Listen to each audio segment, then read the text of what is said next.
caem. Se não tiver essa amassada de barro, quando subir não é sólido. Quando subir não tem base. Quando subir, vai subir e com a mesma velocidade vai cair. A semeadura está sendo feita, o ritmo de crescimento é constante. O Datafolha já tinha pegado o Renan com 4 hoje é o que ele menos tem na Atlas. Agora a Atlas já pega num patamarzinho um pouquinho melhor. Daqui a pouco vai vir a Quest pegar num patamarzinho melhor. Aí a Atlas vai botar ele em segundo turno. Aí a Quest e o Datafolha na próxima rodada, sabe Deus quando, também vão ter que colocar ele em segundo turno. Vai indo esse processo e nós vamos chegar aos 10 lá da abertura da campanha que eu tenho dito para vocês desde o início que nós faríamos. Porque eu li as pesquisas. Eu li as pesquisas e eu confio muito no taco do meu candidato e no taco do meu time. Eu confio muito na galera da missão, confio muito em Guto Zacarias, eu confio muito em Kim Kataguiri, eu confio muito em Renato Batista, em Arthur Duval. Eu sei que a galera é boa de serviço. É por isso que eu tinha... O que eu vi na pesquisa? Vamos separar isso aqui em duas coisas. Primeira, o que eu vi na pesquisa e depois a confiança no time. A pesquisa está me dizendo... Não só a pesquisa. A pesquisa me traz ali entre 10% e 15%, variando de instituto para instituto, de eleitores que dizem que não são nem bolsonaristas nem petistas. Esses eleitores estão dizendo, eu não quero votar num candidato chamado Bolsonaro e eu não quero votar num candidato PT. O que esses eleitores estão esperando? Saber quem é o candidato. Saber quem é o cara que não vai ser Lula nem Bolsonaro. Aí esse eleitor, como ele não é muito ligado, ele não é muito antenado, ele é um eleitor diferente. Justamente por não ser bolsonarista e não ser petista, ele não é ultra engajado. Vou repetir, a Missão é um partido que nasceu em setembro do ano passado. Setembro, outubro, novembro, dezembro, janeiro, fevereiro, março. 6 meses. Esses caras nem conheciam a Missão. Com muita sorte, sabiam o que era o MBL, tinham ouvido falar do Guto Zacarias, do Kim Kataguiri. Com muita sorte, 10 a 15%, tem esse universo mental. Tava esperando. Tava acreditando que Caiado podia ser candidato, que Ratinho podia ser candidato, que Leite pode ser candidato, que Zema pode ser candidato, e ele fica flutuando. Aí vem a minha confiança no time. Eu sabia que mesmo que fosse, eu sempre soube que nunca seriam, tá? O Novo tá nadando em dinheiro e vai gastar todo esse dinheiro com candidatura proporcional para tentar romper a cláusula de barreira.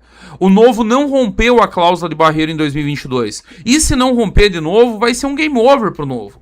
O que tiver de quadro minimamente decente ali, com voto, com representatividade, vai migrar pro PL. Porque eles já são uma sublegenda do bolsonarismo.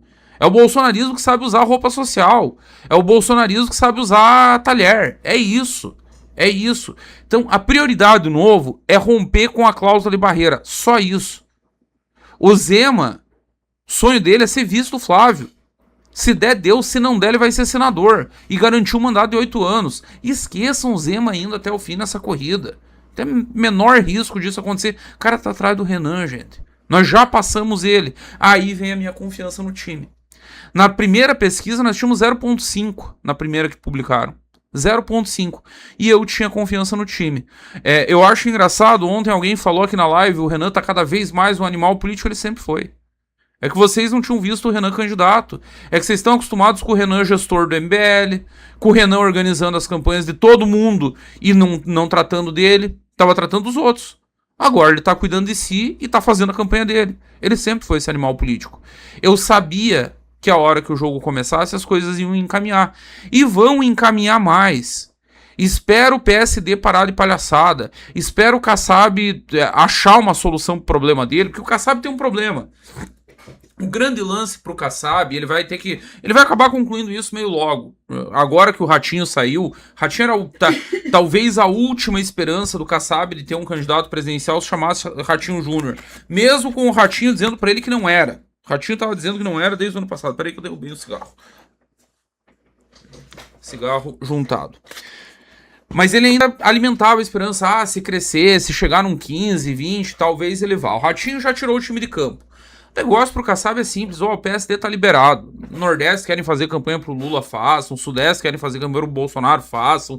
Façam o que vocês quiserem. A hora que tirar todos os nomes do PSD, a hora que o Zema sair dessa brincadeira, e vai sair, Ratinho já saiu, eu falei que todos eles vão sair, tá saindo um por um. Quando isso limpar, aí vocês vão ver a coisa. Aí nós vamos estar com 10 e aí já começa uma capacidade de multiplicação maior. Aí vai depender da nossa competência de acertar na narrativa, de tratar bem o eleitor, de saber conversar. E aí também saber conversar para buscar a conversão do eleitor, tanto do Flávio quanto do Haddad. Notem que no cenário 6 aqui, deixa eu pegar o pior cenário para o Lula, 5.9, 5.5, 5.7, 5.6, 5.7. O pior cenário para o Lula é o cenário 2, ele tem 45.5. O Haddad tem 37.6. Nesse pior cenário que o Lula tem 45.5, branco e nulo tem 1.6 e não sabe 0.3. No do Haddad, esse número sobe para 6 de branco e nulo e 4 de não sabe, 10%. Quando o Lula sai, uma massa de votos se libera. É um voto no Lula, não é um voto petista. Porque se fosse petista, iria pro Haddad. Iria pro Haddad automático. E não se pode sequer dizer nessa altura que o Haddad não é conhecido. O cara foi candidato a presidente em 2018, foi candidato a governador de São Paulo, foi ministro da Fazenda pelos 4 anos desse mandato do Lula e tá ali, Fernando Haddad, PT. Não dá pra alegar desconhecimento. É que esse eleitor não vai votar no Haddad. E nós podemos brigar por esse eleitor. É uma massa de eleitor que está sendo liberada. Tem muito jogo e nós estamos muito no jogo. E aí eu vou para uma segunda parte que eu queria fazer dessa live de hoje, que eu falei para vocês que ia fazer uma live diferente, que é para comemorar, que é para ficar feliz. Eu sou de uma geração, eu tô com 40 anos, eu nasci em 1986. Eu nasci no ano em que começou a desgraça desse país, em que se reunia a Assembleia Nacional Constituinte. Quando eu tinha 2 anos de idade, baixaram essa bosta dessa Constituição de 88. O país foi desgraçado por essa Constituição. É uma Constituição de vingança, é uma Constituição que é pequena, é uma Constituição que faz que todos nós baixemos a cabeça. Essencialmente é uma Constituição que assassina espiritualmente o país. É uma Constituição que nos ensinou a nos conformarmos com muito pouco e achar esse muito pouco sensacional. É uma Constituição que diz que todos têm direito à educação e transformou o direito à educação no direito de você continuar analfabeto na universidade, mas ganhar um diploma. Aí você, analfabeto com diploma, vai dirigir um Uber, no máximo, com sorte. E aí você vai se chamar de MEI, microempreendedor individual, e vai achar que é CEO na empresa logística de transportes, mentindo para si mesmo sobre o próprio fracasso, sobre a vida de merda que você leva. Foi isso que essa Constituição nos entregou. Essa Constituição nos entregou um negócio chamado direitos humanos, tratado como sacrossanto, mais importante do que os 7 sacramentos da Igreja Católica, mais importante do que os 10 mandamentos, mais importante do que tudo, os demoníacos direitos humanos. E aí nós descobrimos o que é direitos humanos, né? Direitos humanos é o direito que vagabundo tem de matar, roubar, estuprar e sair 1 ano depois. Ou, como a Suzane von Richthofen, arquitetar a morte dos pais de maneira brutal, ficar escutando os pais serem assassinados à porrada e depois se tornar multimilionária com a herança do tio. Isso é o Brasil da Constituição de 88. O Brasil da Constituição de 88 ensina que o máximo que você pode almejar na tua vida é botar um papel na parede dizendo que você aprendeu alguma coisa, e isso é educação. Fingir que o SUS funciona maravilhosamente bem e sentir orgulho disso. Ficar olhando pro rabo da Anitta e achar que isso é a glória da realização cultural. Favelizar a seleção brasileira. E no mais, baixa a cabeça e não encha muito o saco. Afinal, se você resolver levantar a cabeça e encher o saco, você é fascista, taxista, machista, homofóbico, racista. O diabo. O diabo.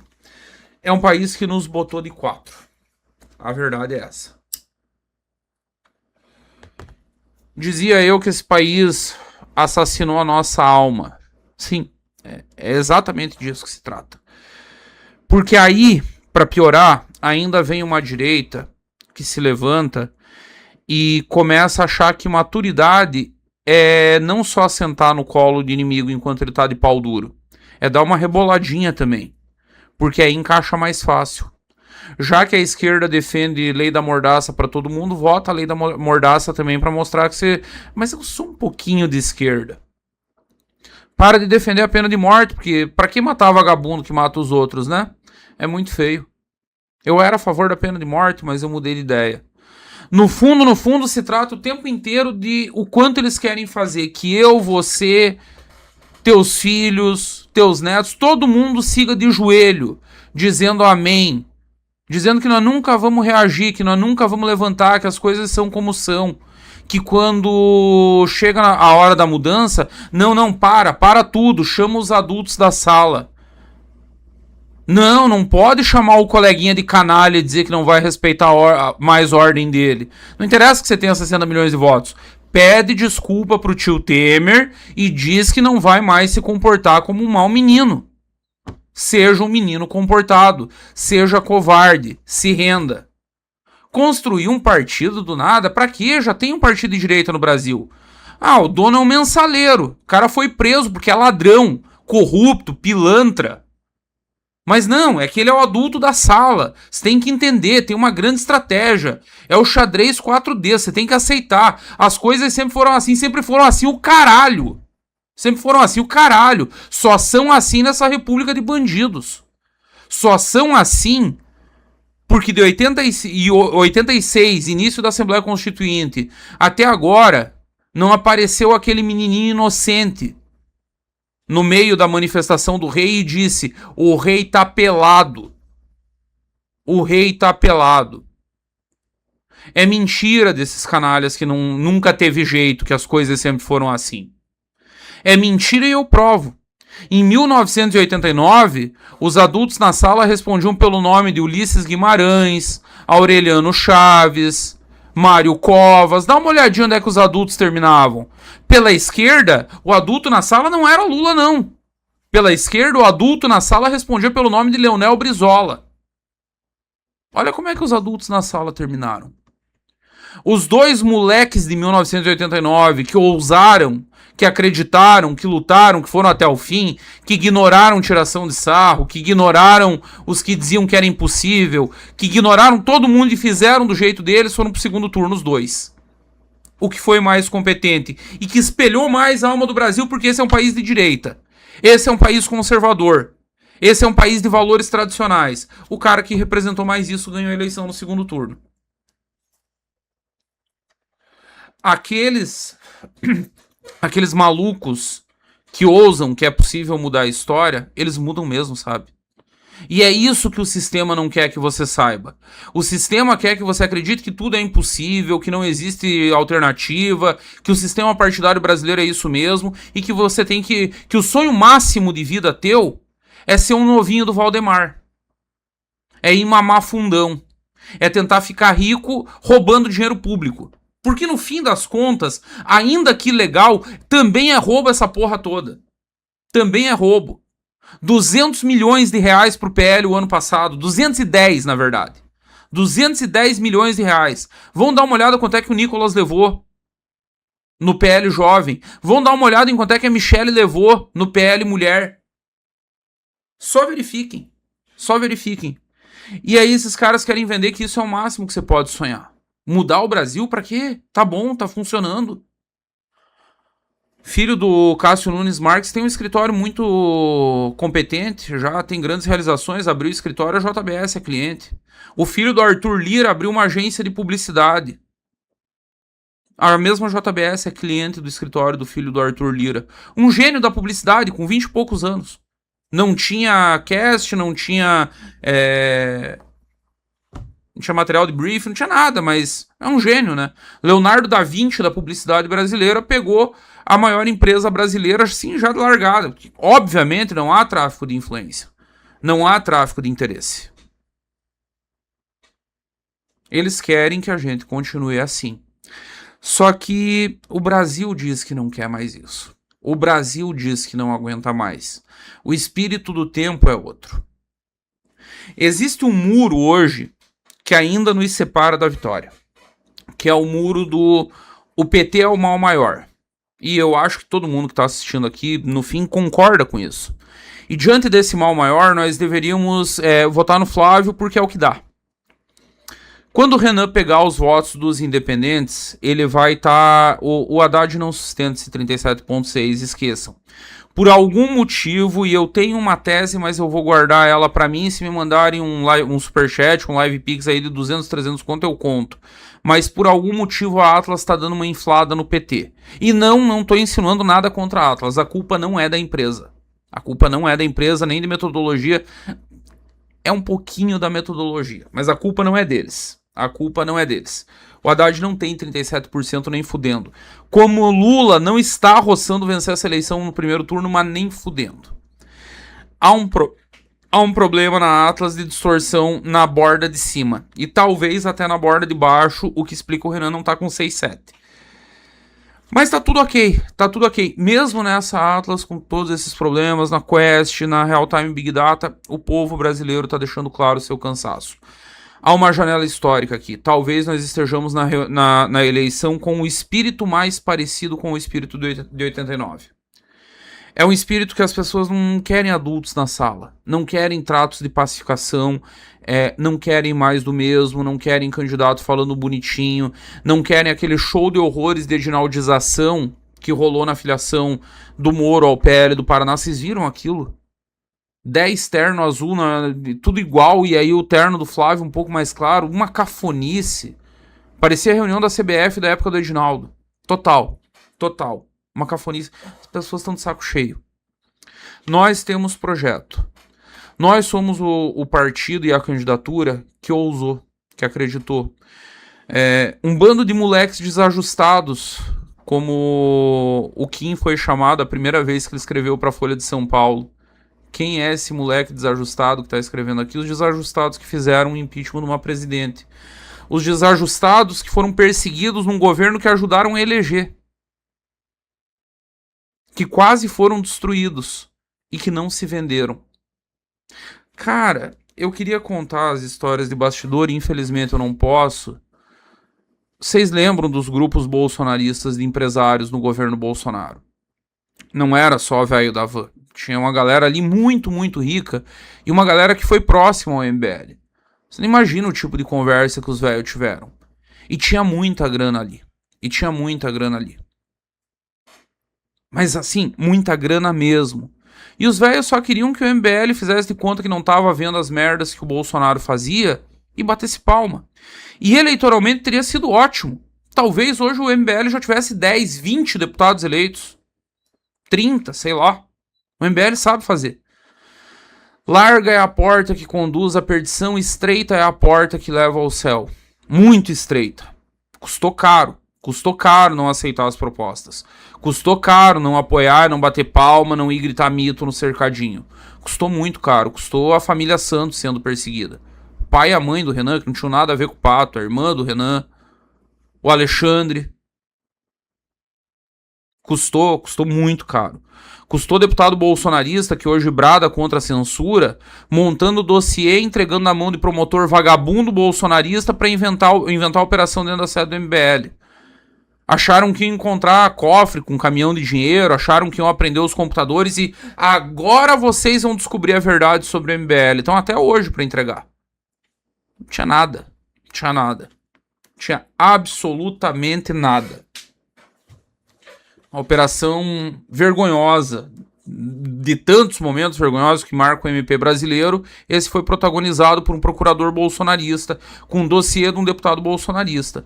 Essa mesma gente que diz que é muito feio perseguir o coleguinha usando ferramentas do Estado. O MBL foi perseguido. 400 milhões de lavagem de dinheiro com superchats. Acho que até hoje não bateu nem perto disso que o MBL faturou.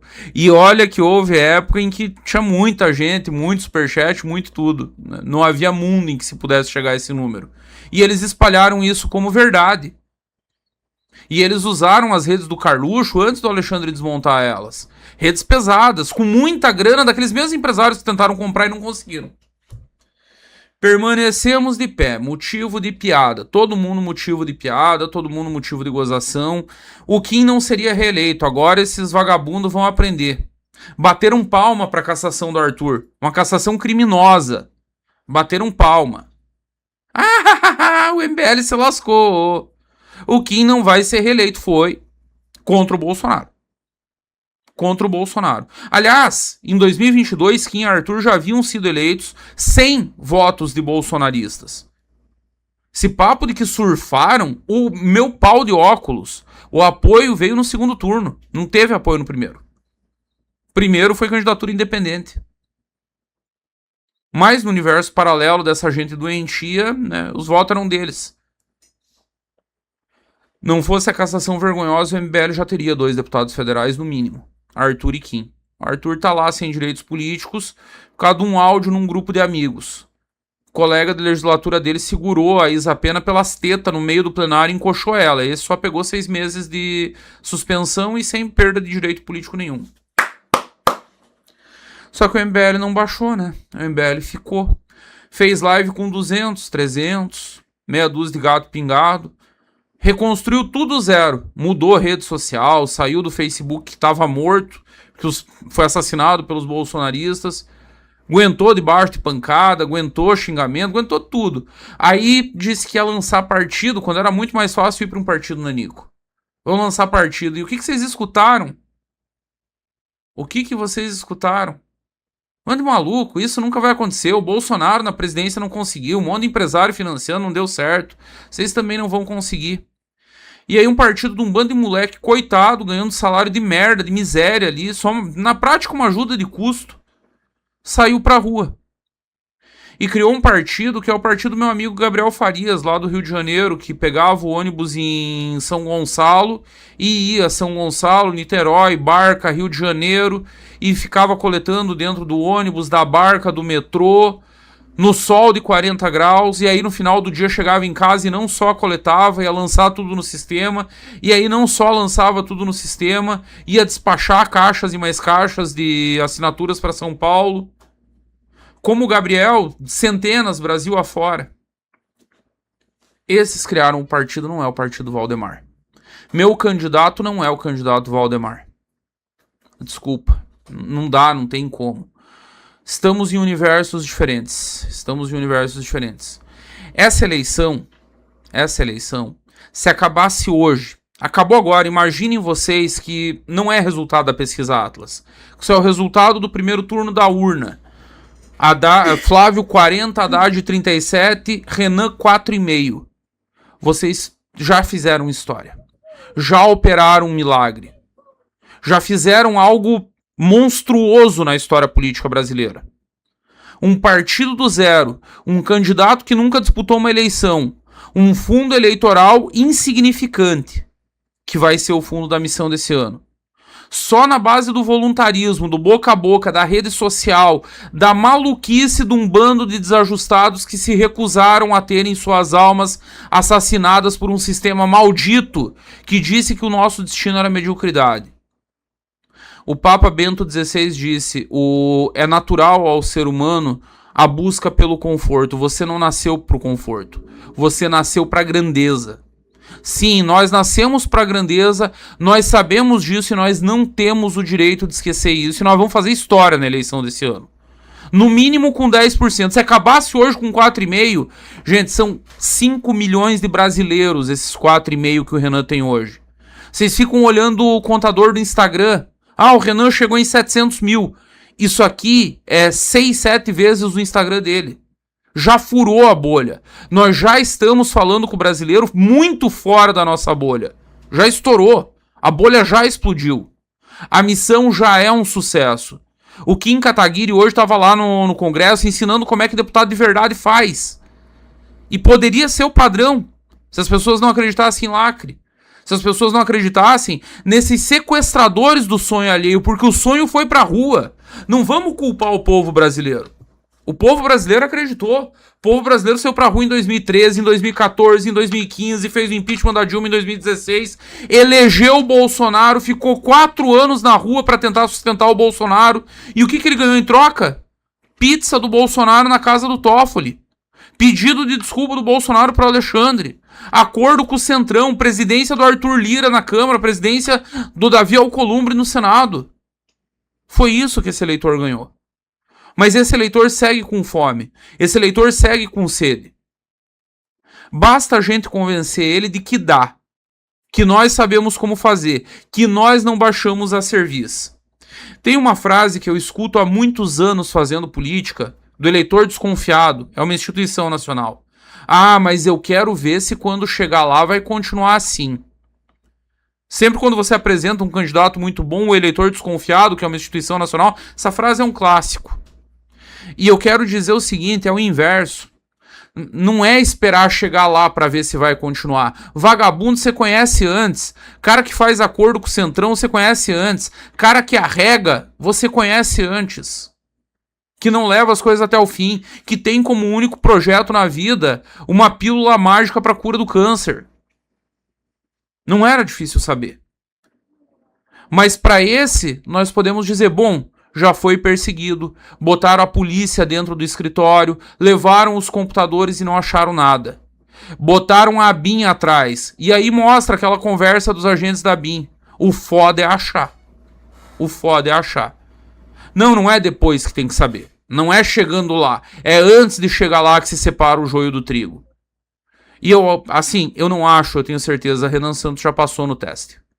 Há muito tempo.